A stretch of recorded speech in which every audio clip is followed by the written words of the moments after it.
I was at Accenture, was my first job out of college, and saw that the person ahead of me was in that role for 12 years and they were just waiting for the top person to retire before they could move up. And I was like, I'm not waiting that long to become a leader of a company. But even then, when I first started learning about it, whether it was true lack of confidence or experience, imposter syndrome, I don't know what it was, Marjorie, at this point, right? But I was like, but I'm not ready yet. I'm not like, how would I do it? I don't have enough money. I don't know how to do it. I kind of created these. There was no one that was telling me I couldn't do it. There was no one holding me back from doing it. I was just kind of like, I don't know if I'm ready. I don't know. So, I had, I kind of phrase it as like life-changing money, but not like never have to work again money, right? So, yeah, it's just like buying a home, right? You have an inspection, right? You hire competent real estate attorneys and realtors and things like that to help you navigate the process.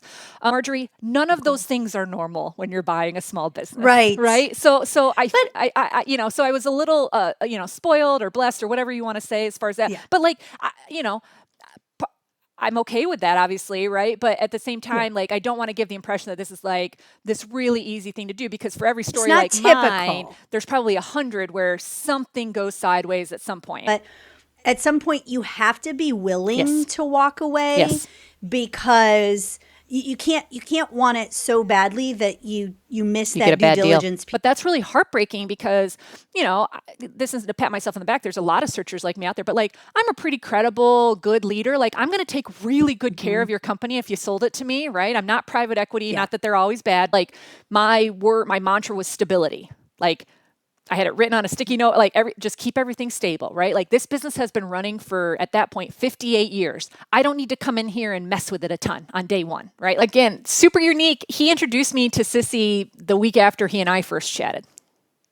Okay. Usually that does not happen, right? Usually you don't bring employees into something, even key employees, until a couple weeks before close, because you don't want to spook them or they start to ask for stuff or things like that, right? But like if you can put it out there and deal with it and negotiate around it, like, you can usually get to an agreement. It's when you try and hide it and it gets caught in diligence. If they'd put out front, they could have worked through it and come to a resolution on it. But the fact that they tried to hide it, like, that stuff's going to come out. And if it doesn't come out before the sale, it's going to come out after the sale. And now we got another problem, right? Now we're being bogged down with litigation instead of running this new business that you've just gotten the keys to, right? So when I acquired the business 2 years ago, there had not been any price increases for current clients in over 10 years.